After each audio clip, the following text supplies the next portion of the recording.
Hey, what's going on, guys? This is Daniel. And this is Sam. And we are the Kwok Brothers. And last year, the Fed balance sheet was reaching $4.1 trillion in March of 2020. Well, 2 months later, it's $7.1 trillion. Well, come fast forward, 2021, they're now sitting nearly $8 trillion. $7.952 trillion to be exact. In their balance sheet. And of course, last year we saw the Federal Reserve buying a bunch of mortgage-backed security, pumping money into the stimulus. One would have to wonder, is the interest rates going up? Well, I think it absolutely has to, Sam. I mean, the amount of money supply that has been increasing the last year or so, I mean, it's absolutely berserk. Obviously, the housing market is reflecting of that. The stock market is reflecting of that. I mean, money is just so cheap right now, and a lot of people are actually starting to hoard cash. Yeah, and so I believe, and this is how I typically see the monetary and fiscal policy come into play, is that raising interest rates is, to me, is one of the three levers that the governments can do. I mean, there's probably more, but that's just the major things. The first one is raise the interest rates. The second one being raise the taxes, right? And the third being is there has to be some kind of inflation. Right. And at the end of the day, we have monetary supply and fiscal policy and monetary policy. Monetary policy has more to do with the Federal Reserve. Fiscal policy has more to do with the government in terms of what they're doing. So absolutely, Sam, right? In terms of the fiscal policy side,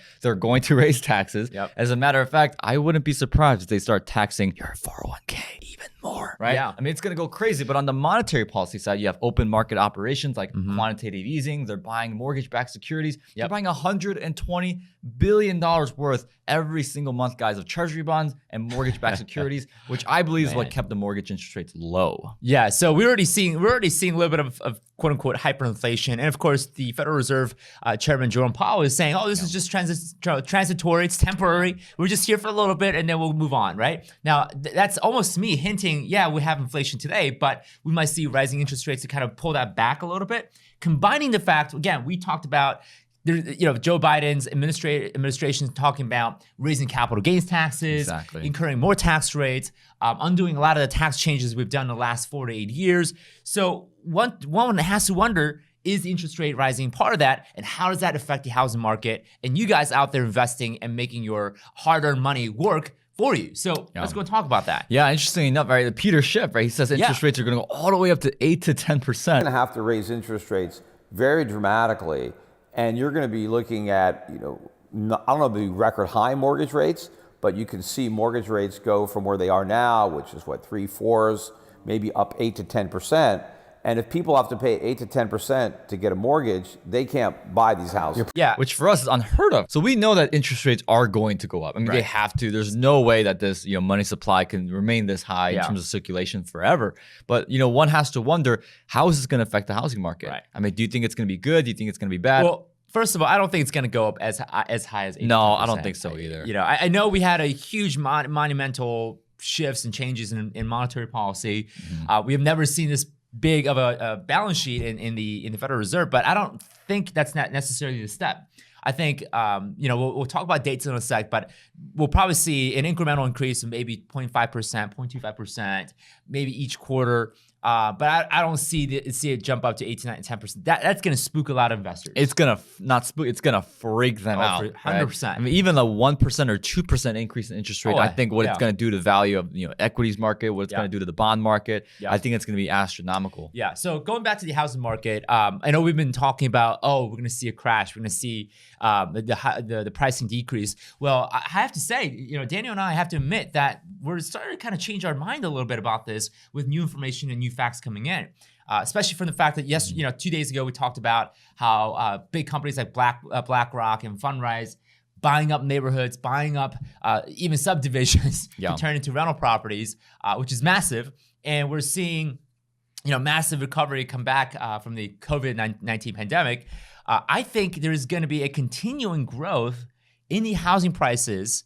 But I think it's still a good time. It may still be a good time to buy for the purpose of investing, doing rentals, mainly because our data is supporting an increase of rent rates.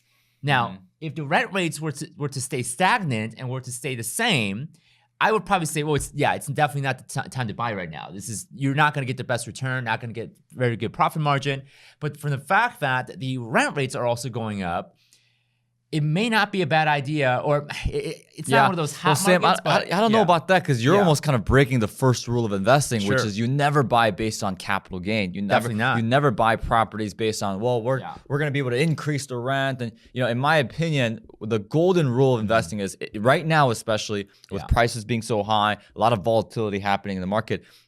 Unless it cash flows the first 30 days, I mean, these are just the fundamentals of real estate investing that we have to keep in mind. But you also bring up a good point, because right now we're in a situation where obviously the higher the rates go, the lower the price gets. And that applies both for residential and commercial. I mean, it applies more to commercial, because if you think about what the interest rates in your debt service directly impacts, it impacts your cash flow, right? And then your cash flow also, gives up the yield return to your investors, and then your investors have a certain minimum number of yield that they must attune to every single year. So if you're talking about prices, I think it's going to hit the commercial market first and foremost. Right. It already has, right?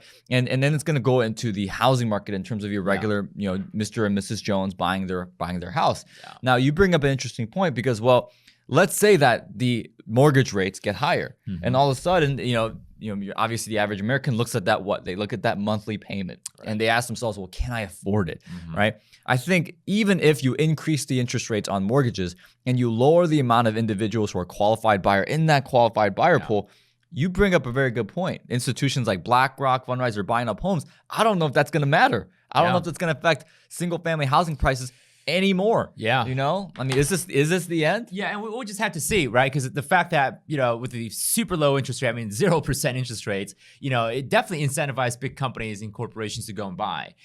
When the interest rates do go up, that might change. Yeah. That might just change. And then prices may come down or stay stagnant or grow at a very, very, very small rate. But with the interest rate or with the rent rates going up, and if the prices do stay stagnant, we may see some profit margins there. That's what I'm alluding to. Not necessarily banking on the fact, the property is going to appreciate. Everyone played that game in 2006 and 2007 and lost. But the fact that rent rates are going up could definitely change the game a little bit. But I want to stress to you guys, if you guys are investors, or if you're passively investing with a company, what I would recommend you do is make sure that the investments that you're putting in cash flow the first 30 days, even before any rent increasing. Do not put your money with a company, or you yourself where it says, well, we're losing money the first 30 days, but hey, it's going to be all right because the market rent is $600 above. It will be fine. Guys, do not do that. I understand there might be some situations where that works, but generally speaking, that's one of the risk fundamentals of investing in real estate. Absolutely. So let's go. And so bringing back to full circle, the Federal Reserve is expected to meet today. And, most likely they won't talk about rate increase, but they may signal something coming down the future. Yeah, I think they will, because Jerome Powell, even Janet Yellen has stuck her neck in there and hinted that the interest rates are going to go up. I think they will. Yeah. And right now the Federal Reserve is eyeing 2023 as the possible rate increase. What they would potentially signal today in terms of their meeting today would be signaling the tapering of the bond program, which typically is a sign that the Fed might start to kind of tighten monetary policy, which obviously rising interest rates. So I think they're kind of holding steady. They'll let the economy kind of come to full-fledged recovery and full force. We're not quite back on track just yet, but I think they're gonna continue to let it ride. Here's what they're gonna do. Their goal is to decrease the money supply in the economy. Absolutely, right? 100%. The money supply has gone up drastically. And by the way, for those of you guys that don't know what money supply is, it's pretty much the amount of dollars circulating in our economy, in our domestic economy, in the form of both cash and vehicles such as credit. I guess cryptocurrency is included in that subject now. But the Fed usually does this in three ways. They do it in the interest rate, the open market operations, which is buying up mortgage-backed securities. That's a great example of one. And last but not least, the statutory liquidity ratio. We already saw the SLR go up. We already saw that go up earlier this year. That's happened once. Open market operations, they're buying $120 billion and they're continuing to buy. They're going to start to slow that down.